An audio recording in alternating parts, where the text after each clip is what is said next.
Creative Mornings Johannesburg. I'm Lomi, I'm your host for the chapter. Just to give you a good view of what Creative Mornings is in a couple of numbers, we currently have 244 chapters, which are different cities in 70 countries worldwide. 27,000 people, pulling a Jay-Z, join us every morning, once a month, to attend Creative Mornings talk. Our events are always and will always be free. I'd like to just share some high fives and appreciation to our volunteer team who give of their time, their skills, their energy to make sure that we have these events every month. We've likely seen a couple of them today, checking you in, helping you, answering any questions you may need.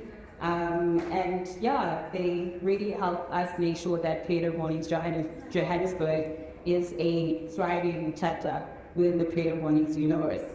The Creative Mornings manifesto really sets the tone for our events and shines a light on our values as Creative Mornings. So I'd like to just quickly take you guys through that. We believe that everyone is creative. A creative life requires bravery, action, honesty, and hard work. We're here to support you, celebrate with you, encourage you to make the things you love.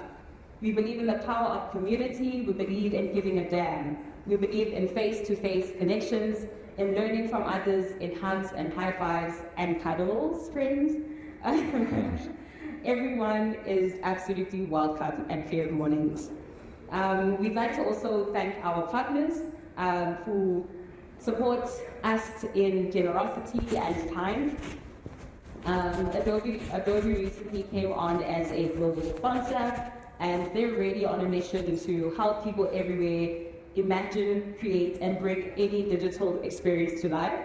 And just like our local partners make our events here in Johannesburg possible, global partners are the fuel that power us as an organization worldwide. They really ensure that Creative Mornings can continue to grow and thrive around the world.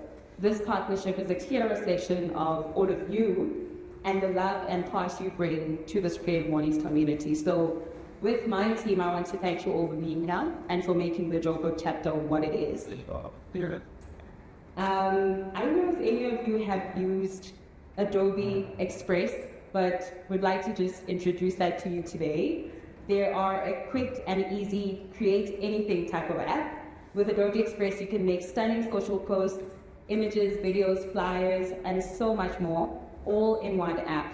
Plus, if you're a Creative Cloud subscriber, you get Adobe Express Premium included in your membership at no additional cost, giving you premium templates, assets, and even more features. So thanks to our global partner Adobe for making a cool, accessible, easy-to-use product for all. And taking care of all things audio and visuals, as well as post-production, is our 14-tailed team. A big thank you to them. They've been on this journey with us since the beginning. And thank you to our breakfast beverage partner, Sir Fruit, for their yummy fresh juices that we have this morning, along with our coffee from WeWork South Africa, who have given us this incredibly gorgeous venue to host Creative Mornings on a monthly basis. So please chat to the team if you like this vibe and just simply want to stay here forever. But they have some really great options if you want to use their space to work and be a part of the community. Our theme for this month is cycle. It was chosen by our Freiburg chapter in Germany and illustrated by Isabel Meister. And the description for cycle is found is, our world runs on cycles. There's a frantic buzz of 24-hour news cycle, the boom and bust of economic cycles, the changing seasons. Every plant, animal, and organism exists in a life cycle of birth, growth, reproduction, and death. Water flows through a cycle of evaporation into vapor, to condensation in clouds, to precipitation that falls as rain or snow. The menstrual cycle, the circadian rhythm of our sleep cycle, and today we'll tackle the action of cycling with our speaker, Tebogo. But before I hand over to Tebogo, I want to just introduce you guys to field trips which is a Creative Mornings format that we are trying out as a chapter. Field trips are basically hosted by you, literally, for our global community. Typically, they are actually virtual experiences, but what we'll be doing is we'll be trying a couple of face-to-face connection type field trips, and we'll have our first one tomorrow, which will be a social ride led by Tebogo and the Bicycle Bandits Club. So every month we'll host a field trip. There's a lot of fun things to learn from, and individuals around the world sharing their skills on what they do and how you guys can connect with them. So if you are interested in field trips, you can find them on the Creative Mornings website.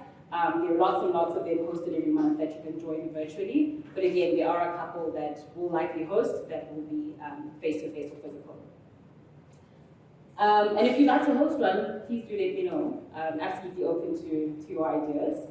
So for tomorrow, we invite you to join us for a social ride with Tebogo and Biking Bandits at 44 Stanley. That's where we'll take off from. We'll meet at 8:30 and basically ride into the streets of Johannesburg at about 9 a.m. 9:30. Okay, so meet around 9 for 9:30. The ride is free. However, if you don't have a bike and safety gear, you can actually rent it out from Tebogo and his team. But if you've got your own, bring your bicycles and join the ride. It will be about a 10 to 17 kilometer ride through the streets of Johannesburg. And typically it's a very fun ride. I've been on a few.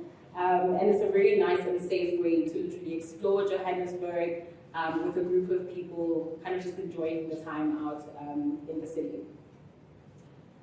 So without me waffling any further, I'd like to introduce to you guys Tebogo Galagala, who is the co-founder of Bandits Bicycle Club.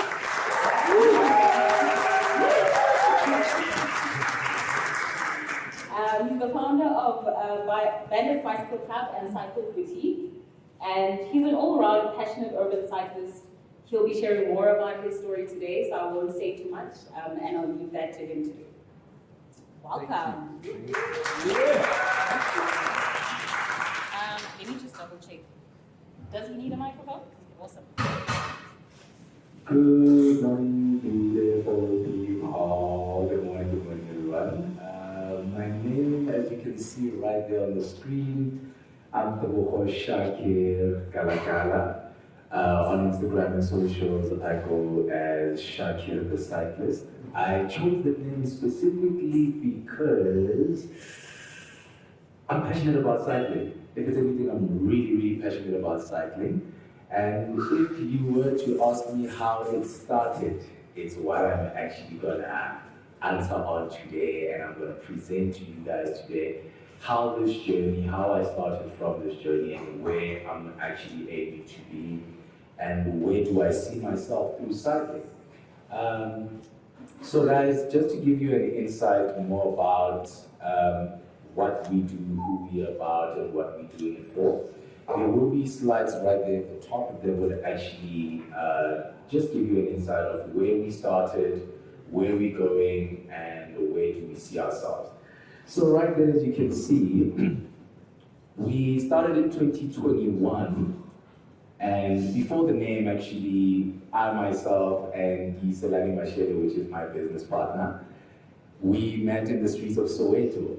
All of you obviously may know Soweto. It's one of the biggest townships in Johannesburg that a lot of people do go through. How we met is a funny story. It's a funny story, and it's actually beautiful at the same time. It was in 2021, February the 13th, right? 13th or 14th?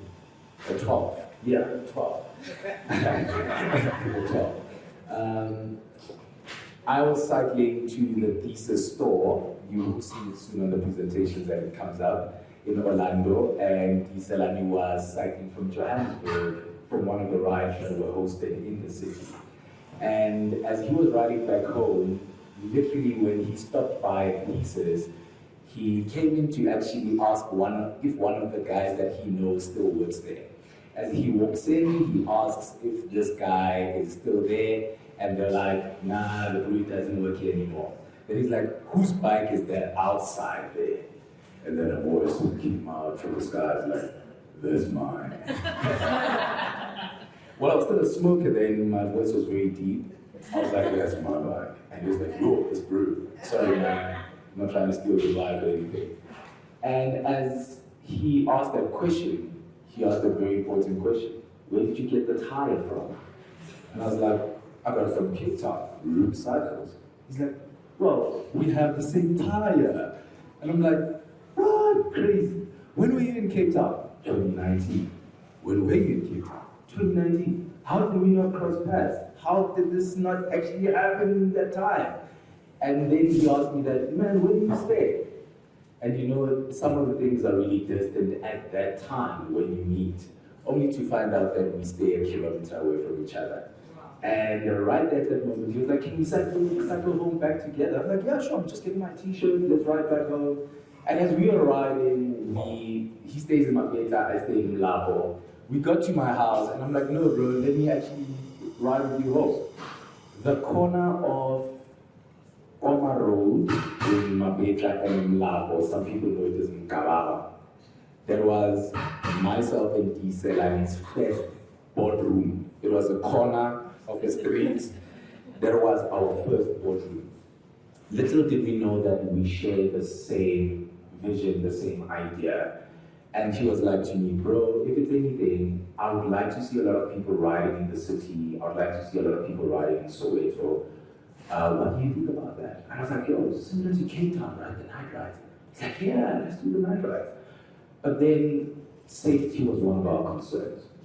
And we were like, "Nah, man, why are we afraid? This is our city, you know? Let's not be afraid." And we said, "Okay, cool. Let's try it out and see how it works." We approached one of our friends, which is Johan from Native Rebels. And he said, "Man, can we start maybe something from here, just ride around the township and see how we could go about it?"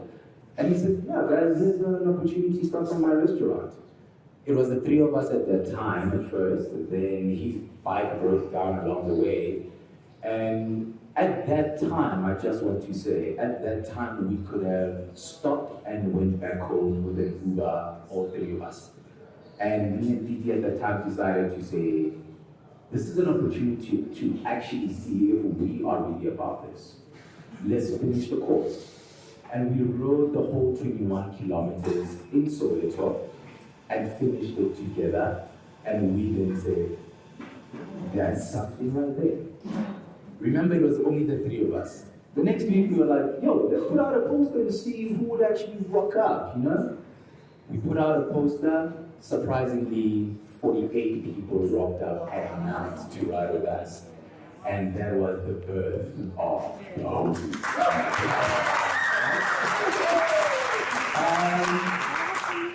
As you can see there, I'd like to go back to the previous slide, just to say before jumping on that.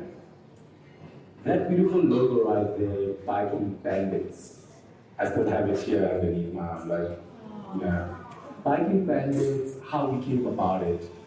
That's when we were like, in what we have done and what we've achieved at that time of riding at night, we kind of like took away all that has been said about what Johannesburg is, what the city is all about. Everybody was concerned about safety. And we were like, you know, if it's anything, what could we call ourselves? What would speak of so much meaningful about what we do and what we want to conquer? And he was like, oh man, they was like, you know what? Actually, I'm thinking, man, you remember back in the day there was Dynamite Deep Roof Dudes? For those who don't know, go on YouTube and check out Dynamite Deep Roof Dudes. These were dudes who were riding around Deep Roof in Soweto, solving crime on bikes. We were not planning on solving crime, right? But our aim was camaraderie, friendship, bringing friends together. Bear in mind, it was just after COVID. Everybody was away from each other, and we were like, can we bring people together? Can we solve something that has been taken away from us for just a period of a year? Can we bring ourselves together again and ride together and have fun? And Titi said, okay, I'll think of a name. Don't worry, I'll think of a name. And he went and had fun, which I know how my friend, normally if you meet him, he really does have fun, right? And when he has fun, he has something on his hand. And it was like, that's how we conquer a lot of things by ourselves. We're not afraid of anything, meaning that we're breaking the law. And I said, but no, we're not really breaking the law. We're bending some few rules in order to make things happen. He said, aren't those bandits? And I'm like, oh yeah, actually, those are bandits. And then he said, but how are we doing? And he said, nah, let's go for biking bandits. We bike and we bandits, right? And I said, biking bandits. But the beauty of it, then we put a slogan on top of it. We say, but where are we biking to? Where are we going? And at that moment, we were like, but we ride to the city, the CBD, we ride everywhere we go, the bike takes you everywhere you want to go. So meaning that we are going to be biking in every hood. And that's the slogan that you see there, biking in every hood. And today, that's what we actually stand on, to say that whatever we do, we want to take cycling in every hood that you can think of. We want to ride in every hood that you can think of, not only from Soweto, but around the world, right?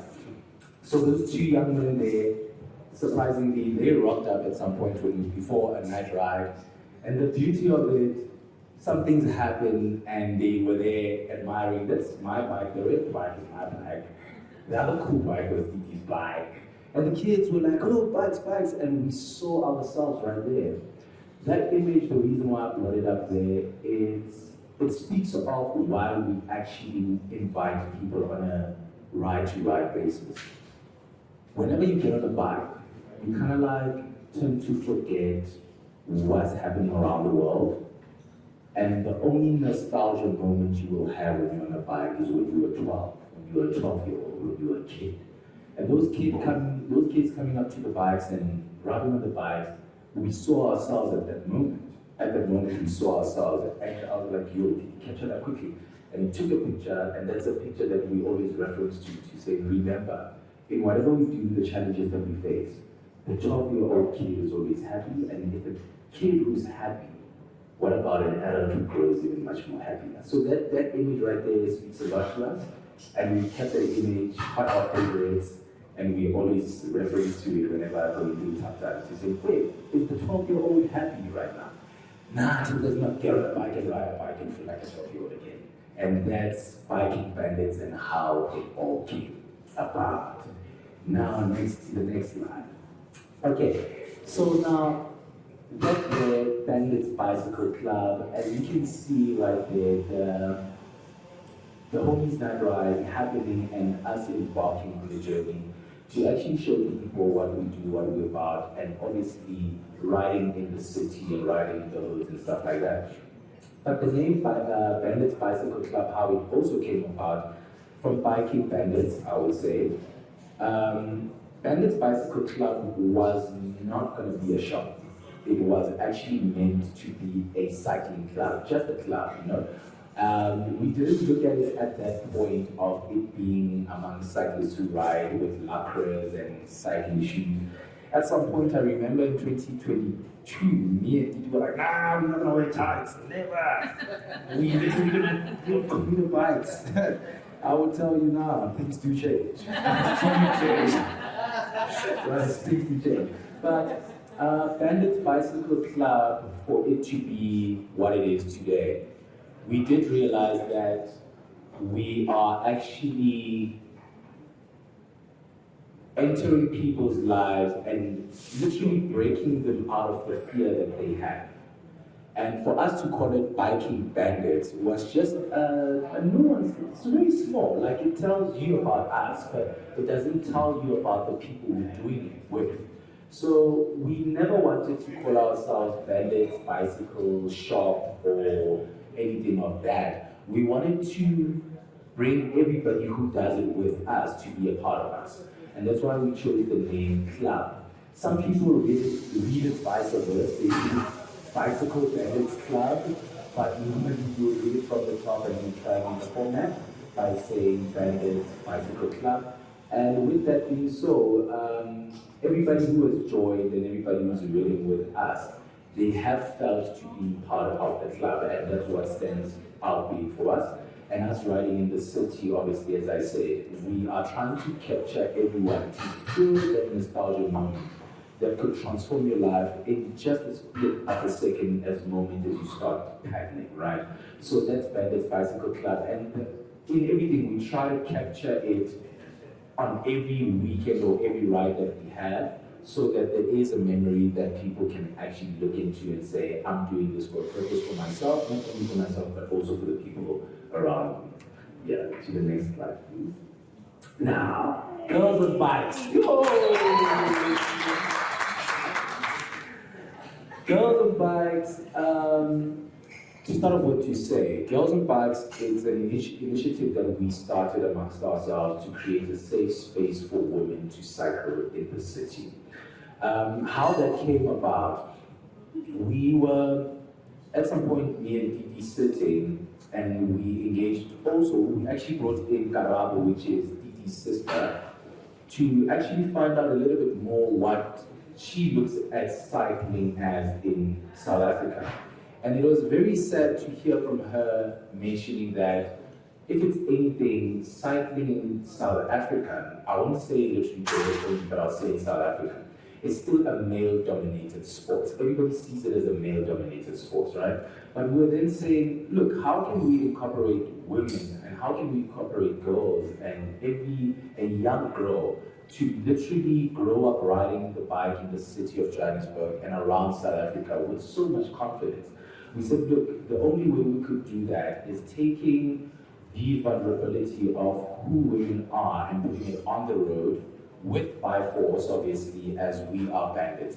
And creating that safe space for women to cycle on the roads has been a big thing for us. We've been working on it throughout the year, and it has actually gained its own momentum now that even ladies now are conducting these rides by themselves without us being required to actually come and do it. So by that it being, I would mention how it started. Sure.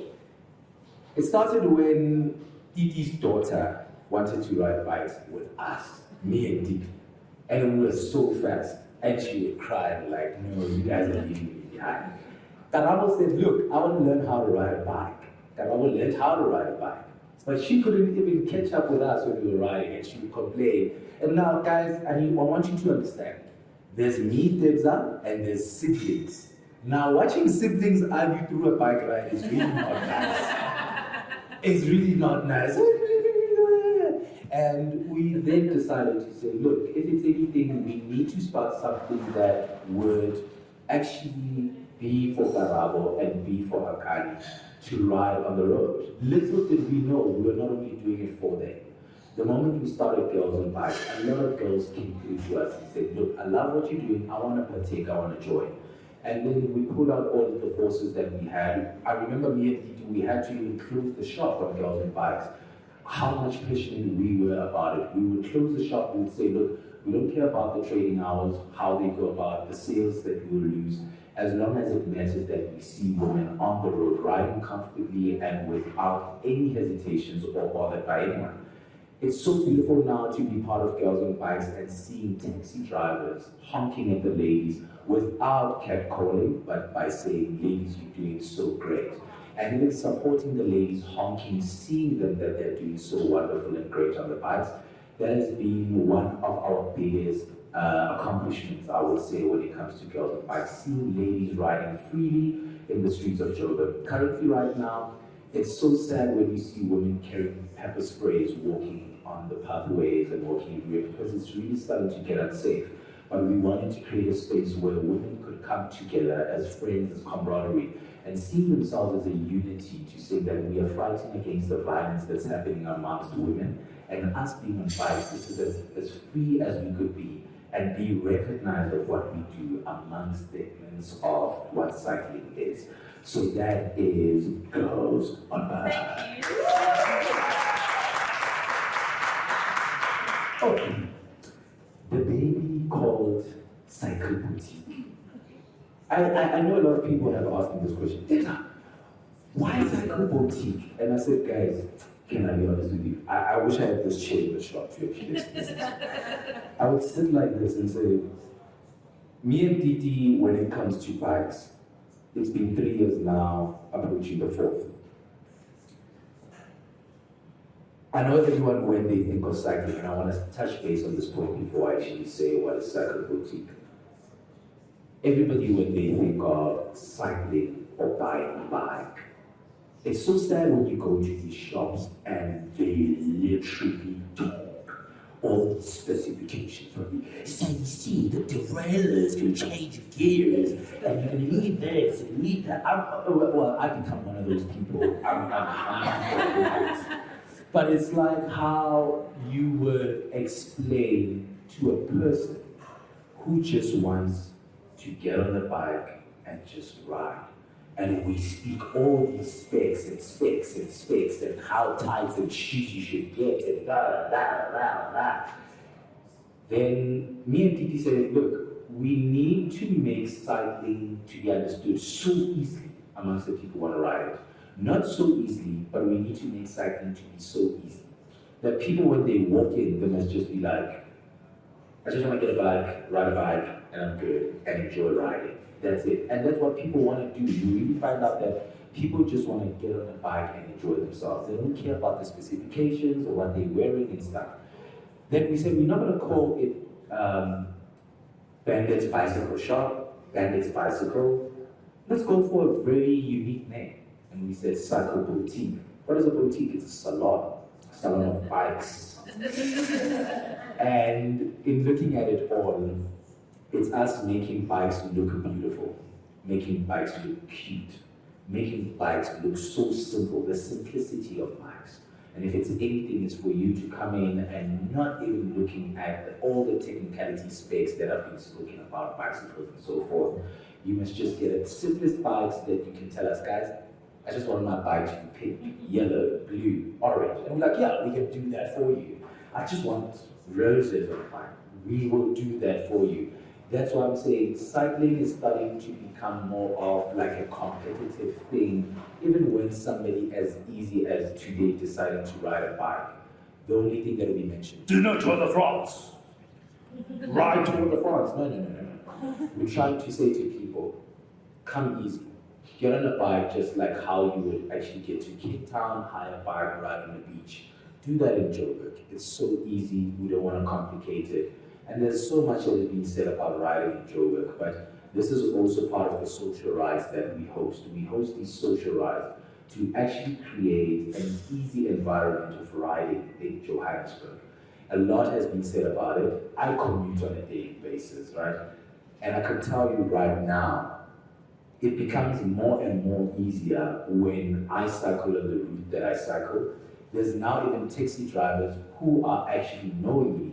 It's only now that they have to know my name, but they know that guy with the green helmet, with a bike that looks cool, I know that guy. And they would honk and sometimes greet me, sometimes they even block the road for me, which is so beautiful, which you see, because then it changes the whole narrative about what's been spoken about, what it's like cycling in Joburg. And us as Bandit's Bicycle Club, the social rides that we host, we're trying to actually open up to say that it is easy to cycle in Joburg. As long as we can start with a group, the more we ride together, the easier it becomes for you to even ride by yourself. So that's becoming Cycle Boutique. It's a store that we came about to create easiness when it comes to riding, and obviously for people to come and not be complicated about all the specifications of what a bicycle is and what riding a bike is. We just want people to come in, say how they want their bike to look so beautiful, dress nicely similar to their bike, and even the bikes that we have, they're so colorful. We normally have challenges, especially on girls on bikes. Ladies come dressed in these beautiful colors, and they're like, I want this one to match with me, and which is so beautiful. But the challenge is that it's not their size. So we normally have these colors that we make sure that they're so pleasant. And it's normally primarily colors, because if it's anything, trying to capture nostalgia of when you were young. Some people, they said, I had a pink bike just like this. That's what you want to capture when it comes to cycling, when it comes to riding. So Cycle Boutique does that, builds beautiful bikes, maintains, fixes, repairs, customizes. Currently, right now, I'm busy with a project that's going to be launching soon. That one is on another level. But as I say, we are, what Cycling Boutique also is doing to us, it's helping us discover something we didn't know about ourselves. So I'm starting to realize that I've got some designer skills in me. I've got some, artish kind of things about me as well. So it's making me discover quite a lot about me that I didn't know. I only thought I'm this technical guy. When Didi met me, guys, he would thought I was bulky, right? Because I used to fix cars. I used to lift V8s and I used to assemble V8 engines. For those who don't know, I'm a qualified auto technician under Jaguar Land Rover. So I used to work on Jaguar Land Rover cars.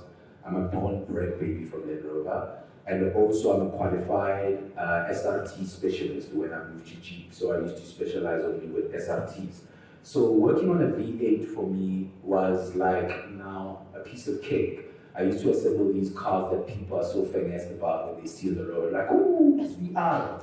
To me, it was like, oh yeah, it's VR. But then I got questions of like, why from a V8 to a two-pedal? Why jump from there to here?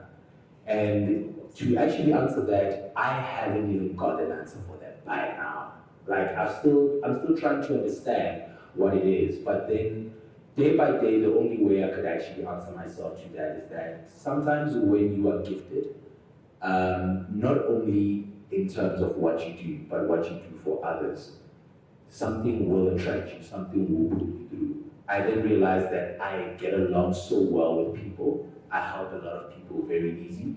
And the tool for that was a bicycle. So then I make sense with it to say that, well, it was not a V8. Nobody used to see me. I was in the store working by myself, assembling cars. Little did I know that I have a gift to actually help people through this beautiful tool called a bicycle.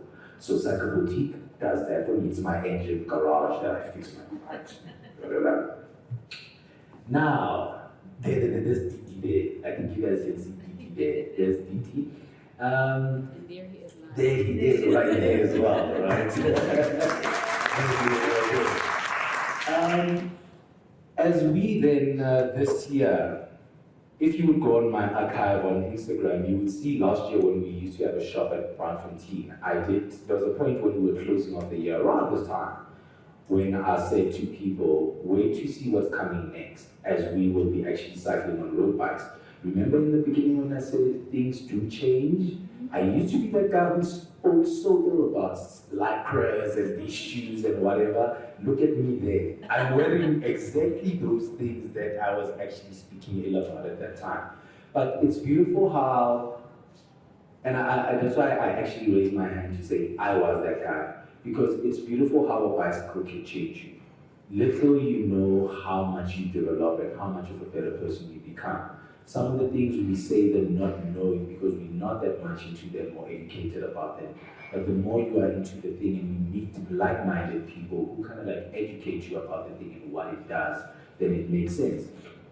Because in doing that, I discovered something about myself, which is actually riding long distance. So I have the energy and the threshold to ride these long kilometers. Last year we embarked on a journey riding from Johannesburg to Cape Town. In a day we would do like 250 kilometers, which was literally insane.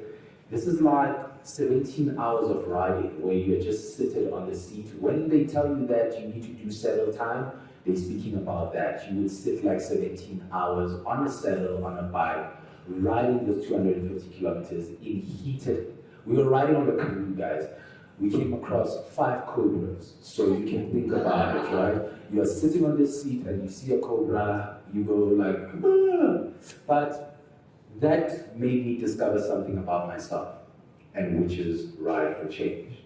Riding for Change then came about that it's not only me, but how much I can make a difference in people's lives, especially people's lives who are not really privileged to have what I have. So this year in July, we decided to do a tour that we were riding from 44 Stanley all the way to Potchefstroom and back. who completed 250 kilometers in 9 hours with the team from Bandit Cycling Club. And that we are raising funds for menstruation health, which was actually raising money for pads and all of that we could actually hand out. But as I say, now it's becoming even more because we are now looking at cycling differently. We're not looking at cycling in the form of being competitive and racing amongst other people, but we are looking at cycling to say, how can I ride and the actual gift that I have to riding this long distance kilometers help the next person? And who is the next person? The next person who's not actually in the means of getting what I have or not even being able to reach where I am. So I'm doing it for those people, we're doing it for those people. As we ride these long distance kilometers, we collect either 1 rand, 10 rands throughout the ride to give to the people who cannot afford certain things. And mainly for us this year was pads that we needed to actually hand out. So Ride for Change became all about that. And that's why I said it all started as just having fun, but then you realize through as you go with it that it becomes something that you can actually tap into to help other people. And as it changed me, I could ask myself, what could I do for other people? So that was Ride for Change, and we are actually planning even more trips and more upcoming. So yeah, that's Ride for Change. Now, biking in every hood. I did tap into it a little bit, stating what's the whole idea for us to riding from Soweto into the city. This year, myself and Giselani, we had to look at this actual statement quite closely. We asked ourselves, is it actually biking in every hood? And we then said, nah. We need to actually kind of like become a little bit more creative about it. Me and Titi, well guys, what you don't know, there's this black bike here I've been posting about lately, Viper, we call it the black Viper. That van does everything. If you're on Charles or Mike's, you know that van. That van is behind you. That's why I'm calling it the black Viper. It carries the ladies, it does everything for us. But when I was mentioning that it also helps us with our personal life. That's also our boardroom, right? Because me and Titi, when we're driving anywhere, we'll jam a song, and literally we will discuss everything that is about the shop, the rides, and everything on that car. And we were listening to Zakes Babini's song, I'm from the ghetto. And that song literally states, I'm from the ghetto. And there's a point where it says, Soweto took Amashiwe. And me and people were like, wait, not that much. Soweto to the world, right? So the biking in every hood became a statement where we were like, wait, we can't just limit ourselves to say that in every hood of Johannesburg. Why can't we say Soweto to the world? Because the aim, as we say that we're riding for change, we want to ride from here all the way crossing borders. And this is not only in for change, but we also want to show people that this used to be a mode of transport that our people used to use back in the days. People used to use bikes riding everywhere. And currently now we are limiting ourselves by saying, I can't go there, but actually I can take you there, right? So saying Soweto to the world, we reference that to where we come from, our hood, and literally where the bike is taking us. Currently now we are finding ourselves tapping into spaces that we never thought, just by riding a bike. And that's how it came about to from Soweto to the world. That swing, the slide actually that's there, is in Titi's hood, and I had an aunt in Mapetla. And with that slide, as you can see there, when you slide down, literally it's like, going. And it's very high, guys. If that slide is very high, we could reference it as something from our childhood. So a lot that actually has to do with our business as well is based on our childhood and how me and Titi are finding ourselves that we had a lot in common, though in far away apart in distance, but how a bicycle brought us closer. It's not even making us realize that there's things that we actually had in common as we were growing up, and from where we are, how can we actually even engage more with people like-minded to us to kind of like share the same kind of common things that we have together. So yeah, and the shop right there is the shop at Thesis in Orlando, where me and Titi actually met. And yeah, as we were saying, from Soweto to the world is what we are actually aiming for. Now, this topic, being an entrepreneur, I brought it in just to actually enlighten. I know a lot of people do ask me how am I doing it? How are we doing it? How is it that, how does a bike shop actually work? And not only how does a bike shop only work, how am I as a black bicycle owner managing in Johannesburg, guys? And this topic, the reason why I brought it up, I want to start by saying that if it's anything, I would encourage people who are studying businesses there. It's good to start a business, but the challenges that come with it are actually bigger than what you may think, right? I had to leave my 9 to 5 in order to actually run this business full time.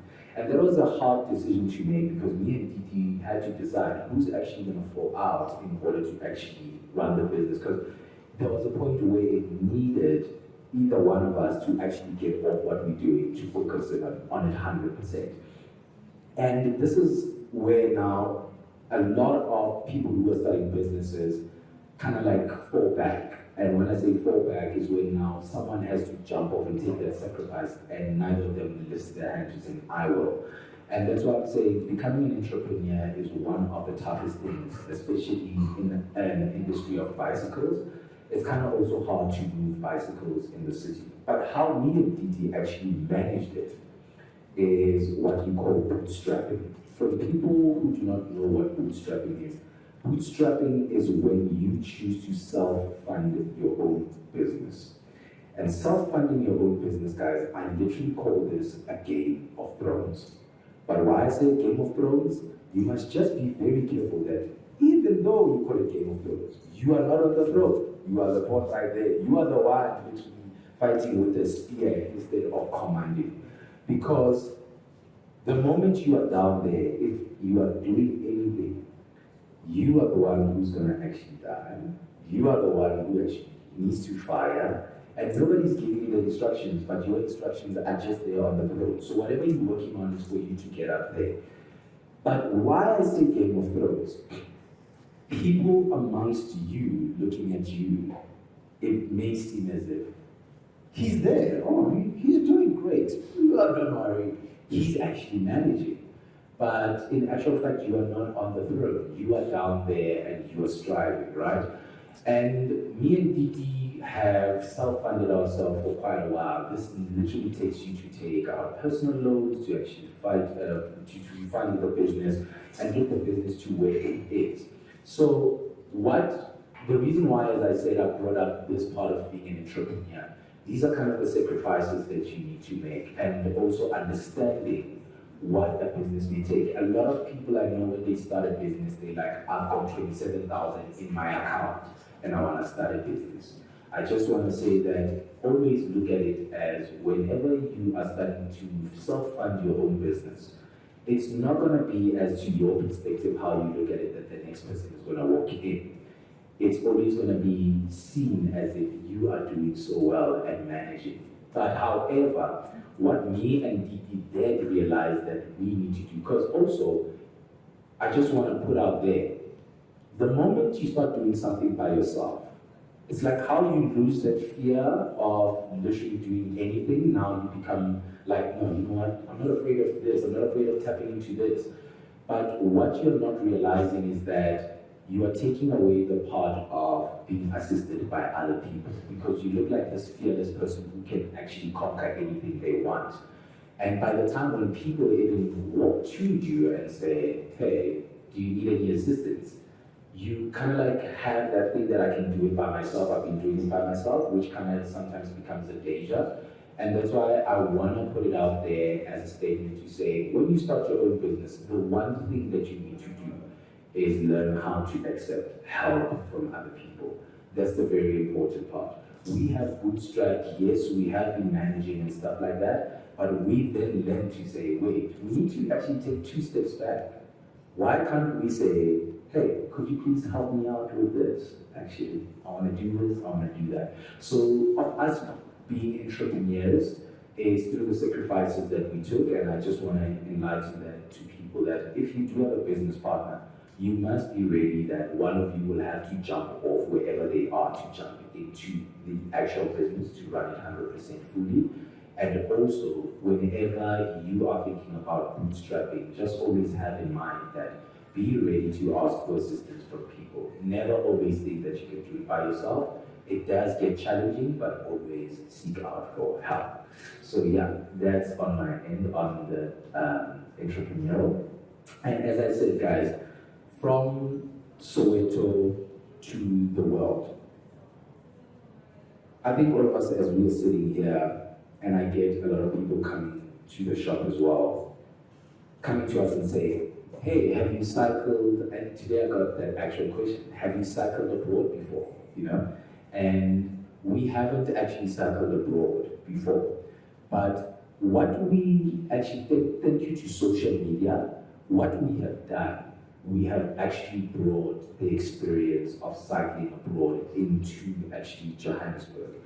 Me and Titi, literally, we looked and actually checking out which way could we actually entice our business as people cycling in the city.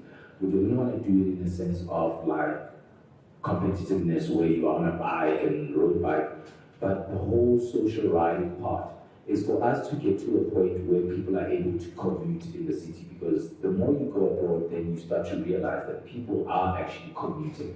And in South Africa, I would like to mention that commuting was a thing back in the 90s, in the 1900s.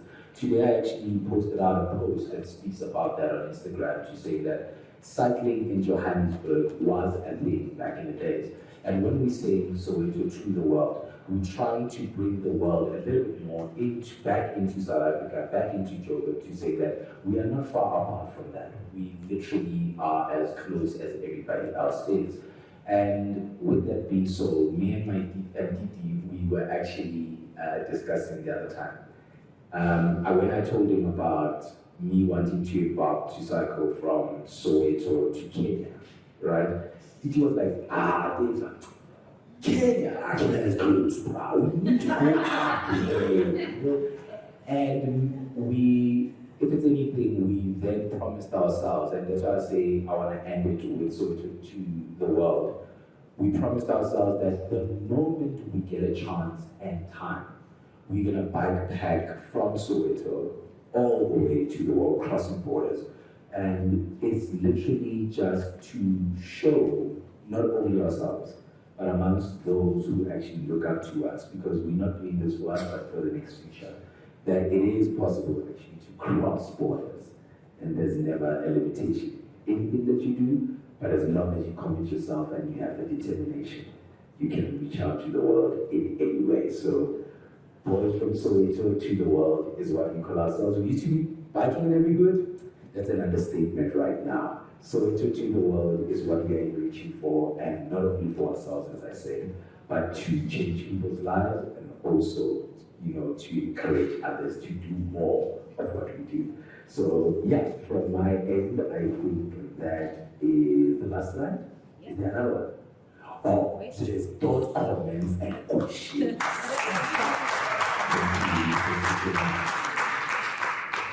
Any questions?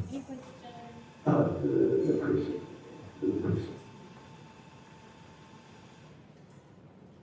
That was wonderful. It's so nice to hear the full story. Thank you so much. I've joined Girls on Bikes. I've done 3 rides, and it's been fantastic. And I really encourage you, if you've ever been nervous, to get on a bike, to come and join. The guys really take care of us, and it's awesome. But my question is, I always had this perception that cycling was this elitist fancy sport. There's even memes about wearing your most expensive outfit, and you see the guy dressed in the cycling outfit. And I think that that's terrifying for people that just have regular jobs and can't afford to buy all the fancy stuff, So I just wanted to hear your thoughts around accessibility for South Africans and, people that come from, less money, that don't have these R500,000 bikes and all the fancy gears and stuff, and just, any comments or thoughts around that, because it's definitely a thing, I think. That's a beautiful question.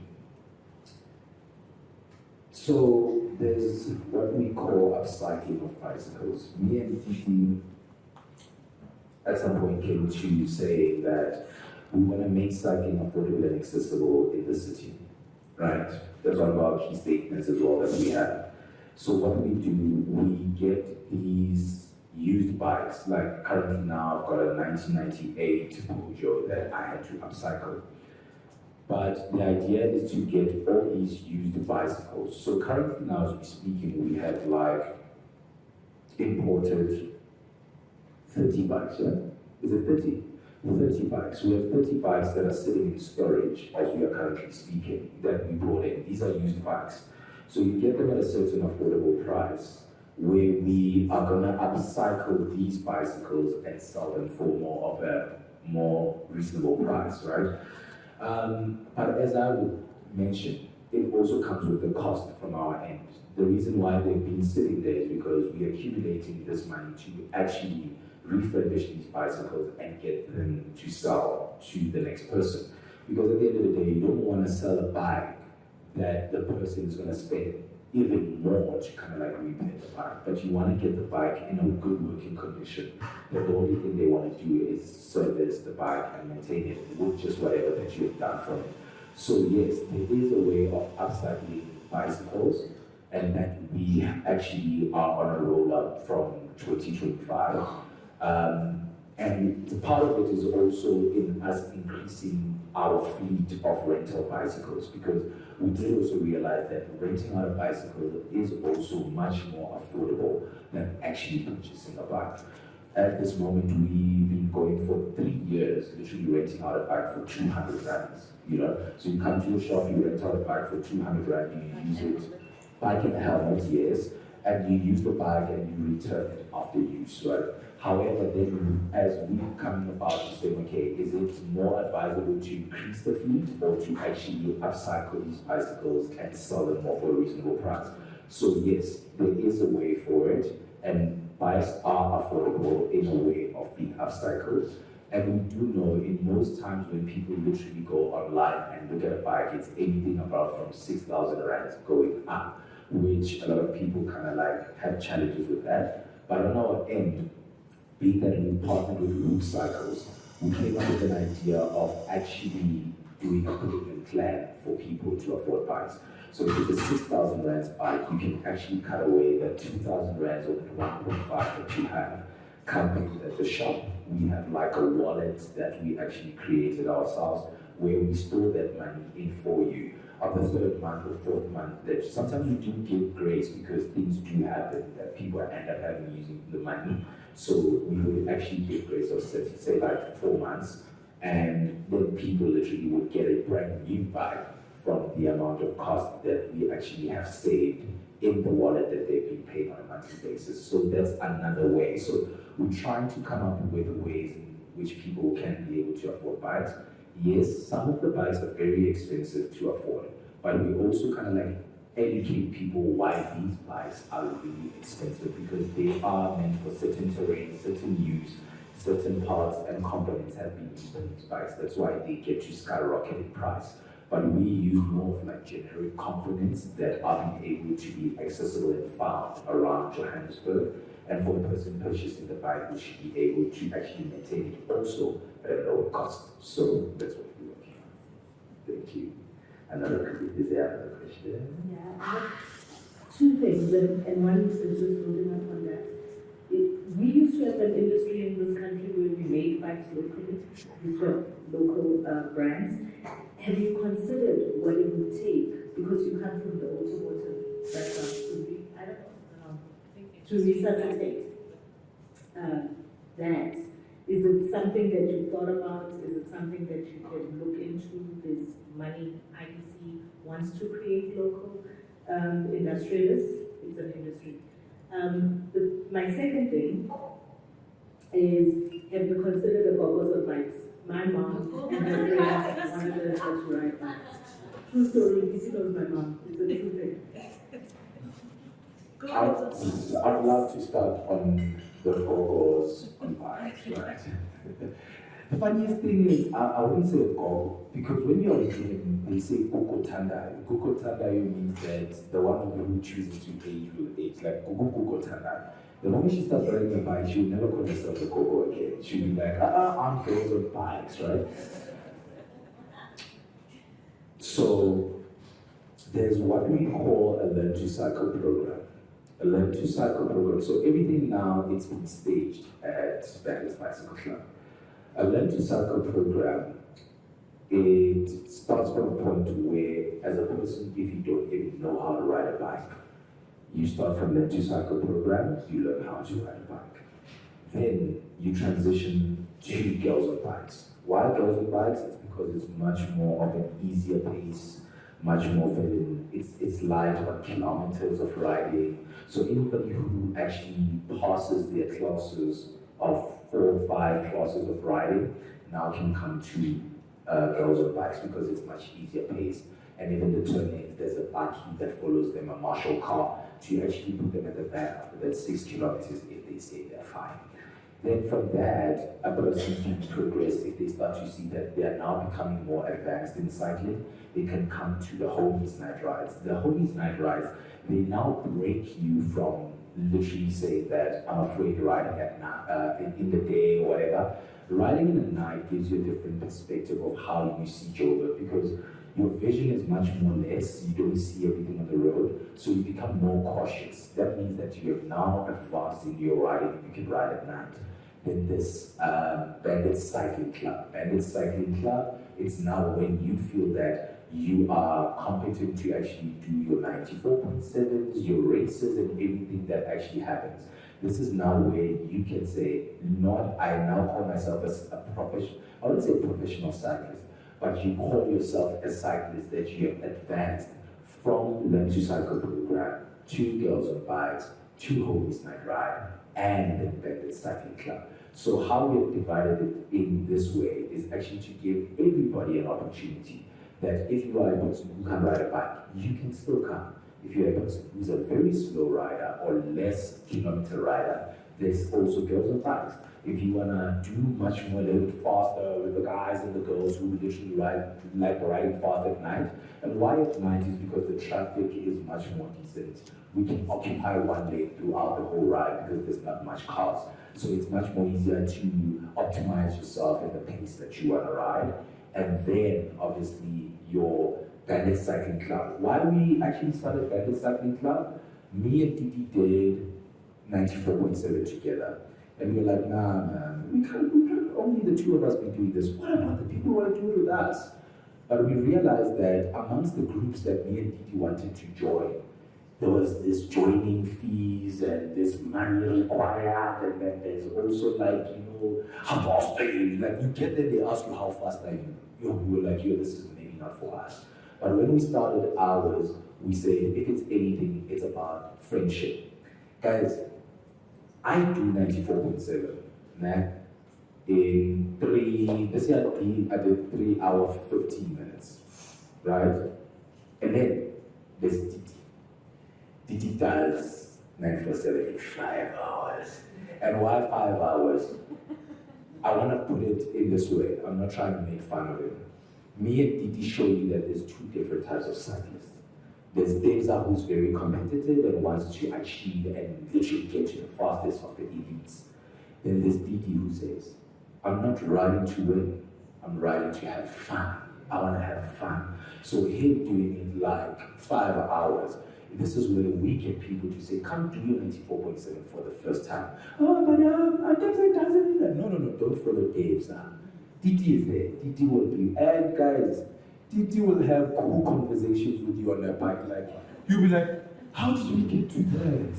And that's what I'm saying. We are trying to make it more fun and easier and accessible. So, answering you on that. The second question you had, building bikes in South Africa. Yes, Alapina back in the 80s used to build bikes in South Africa. You are right. Unfortunately, we have less skilled people who are able to actually build bikes and assemble bikes. Yes, it will need funding for people to be trained abroad, to kind of like acquire the skill, then be brought into South Africa to actually assemble. What guys, even this year, we found out something very interesting. What is considered as a bike according to the database, SARS? What is it called? Yeah, SARS. The document states that a bicycle is actually your frame, the fork, the piece on the bottom bracket, and the stem only. No wheels, no bars, no machinery on the bikes, nothing. That's what's considered as a bike.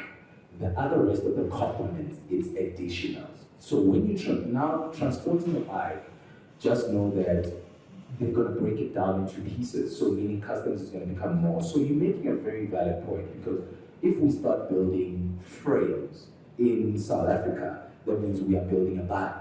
And then all these other components, they might be even less. You are correct. They might be even less cost as to the bike itself, because the main structure is very important, but the components you can source out. And there's even Facebook Market these days where you can get secondary. I know guys in Namibia, if you can check them out, called Onguza. Onguza, they assemble frames and then they source out parts and they build in Namibia. But however, they took the guys for technical skills training to actually know how to mold bike tubes together. So yes, if funding is there, it's literally to take people to be skilled. From my technical aspects and expertise of assembling a V8, unfortunately, I'm not that good in welding. I can tag, but not good in welding, so I would also need to be taken for those skills. But what we have done, there's these boys from Soweto, they call them Soweto Street Fighters. What we have done, we have opened classes, even they now come to every shop of ours. We open classes where we teach the boys how to fix a bicycle with the right tools, and also literally empowering them in opening their own shops, because most of them, the sad part is they never get to even finish school because of certain reasons at home. So what we are trying to do is equip them with the skill, mainly of just fixing a bike. From fixing a bike, surprisingly, I've seen these boys joining bikes and making these 2 long stretch bikes and whatever. So they do have the skill. They just need to be well managed and well trained on what tools to use. So that is a skill I have, and it's a skill that we've implemented to the boys to learn about it. Yes, it is challenging to actually have them on a weekly basis. As I said, we bootstrapping. So at times, me and Didi, we don't have the funds to have them over at the shop. When we do have the funds, we make sure, Pella, think about it, we need to make sure that there's lunch prepared for these boys. That's one. And when we say lunch, I can't afford sandwiches, so I need to make sure that I put 500 aside, or maybe 600, because sometimes it's 20 of them who come at once. I now can buy chips, I can buy bread and cool drink for them to have. Because the sad part is when we started this program, on the 3rd week, this program started with 20 boys. On the 3rd week, I had 7 boys coming in. And when you would ask, why are the boys not coming? They'd be like, they said maybe they might not get something to eat here, you know? And it's many other challenges that they're facing from home. So in some cases, they can't cycle from Soweto to the workshop. We need to get the buggy, fetch them, bring them. It's winter. It's many other things that play a huge role in getting them to be there. So these classes are there. One person we have achieved to actually, even now this person is working for us. We have a kid by the name of Fiso Shabalala. We trained him from literally fixing bikes, and as we speak now, he's the shops manager. So there is something that we do. Yeah. Any more questions? One question, yeah. Yeah. I think we can take one more. Thank you so much for your talk today. I recently moved up from Cape Town and I'm a quad skater. Okay. And when we did our community rides, we had the inline skates, the quad skates, the skateboarders, and the longboarders all doing sunset rides on the pond. So my question to you is, do you think there's, obviously bicycles and skates and roller skates are very different things and very different speeds.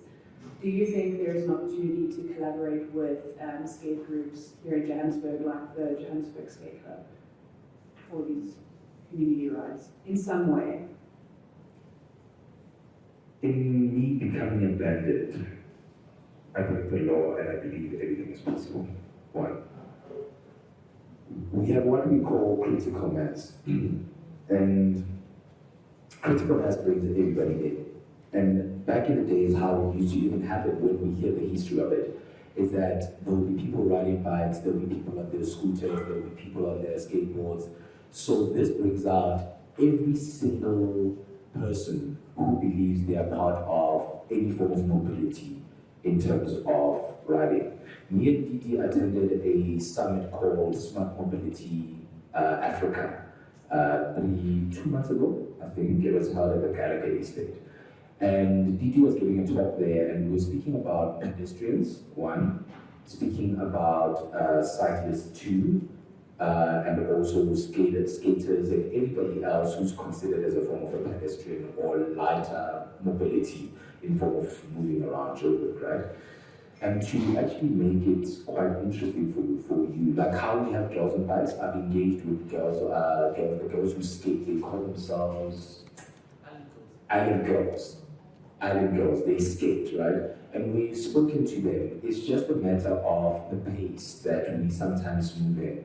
And for us, sometimes it kind of gets challenging. But yes, it is possible to collaborate with everyone and doing something together, where in a form of like a critical mass, where skaters could be a part of us, and obviously cyclists and people who walk, so we can all do it as a joint collaboration. It could be like a start together, end together, but maybe not the whole thing. Beautiful. You see, that's what I love.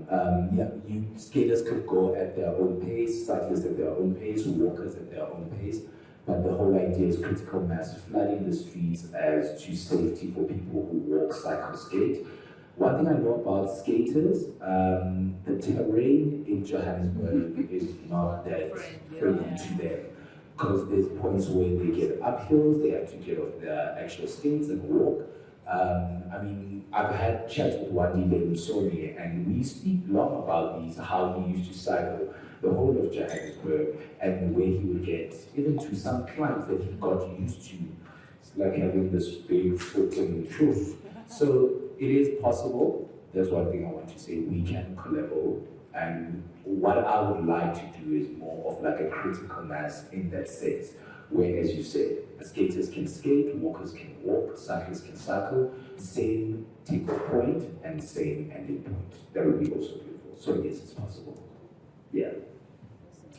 Any questions?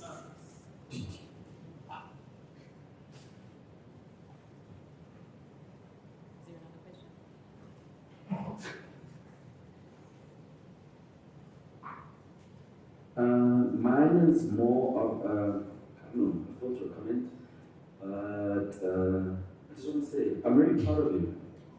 Very proud of you. You have so far. I've seen you literally from 2021, this buff guy who used to smoke and whatever, and you've literally turned your life around. And I can only say, like, thank God for you, you know. And yeah, man, let's just keep riding. Literally, from shit to and congrats and all that.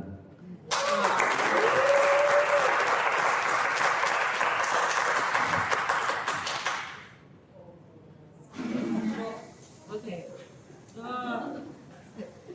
Yeah, he does that.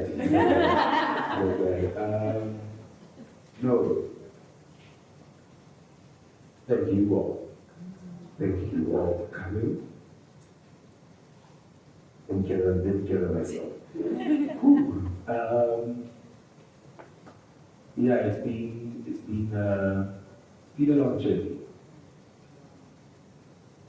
and we're getting there, and yeah, I'm proud of you. I'm proud of you, and why I'm saying I'm proud of him, guys. At times I'm a difficult person. I am a difficult person. And for the fact that he can keep up with me, you know, he's much more older than me. So me and Didi have a gap of, he's 8 years older than me. And I had to say that. And why I'm saying he can keep up with me is because I'm a very disciplined person. I'm not that easily shaken, and sometimes for me to engage in such ways, it's very tough for me because I want to be more,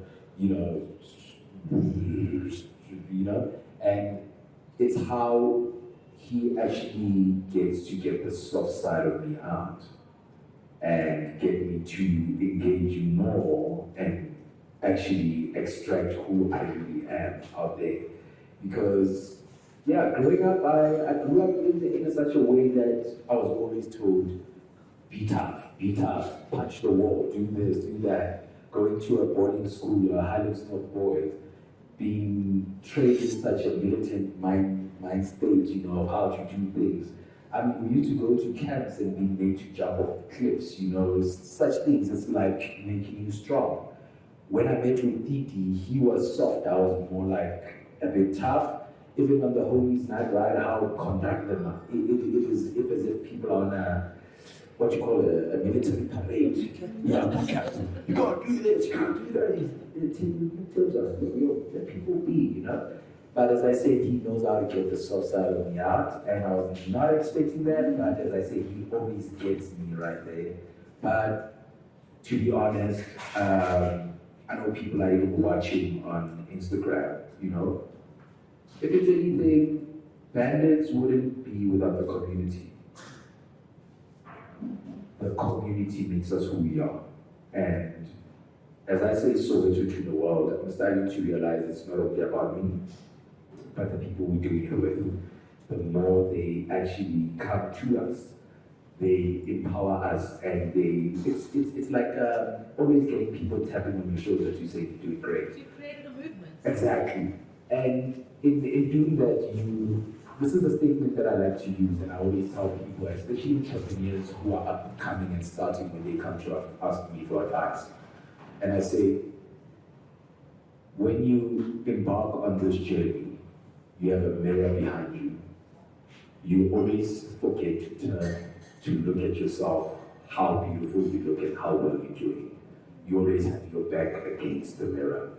It's only people like you who come through and hold my shoulder and turn me around and say, look at yourself, you're doing great. That's when I get to realize how much I'm doing. So that's why I'm saying thank you to everyone who's watching. Thank you to you guys for coming. You are a true inspiration to us, and you are part of this journey for us, making a huge difference. So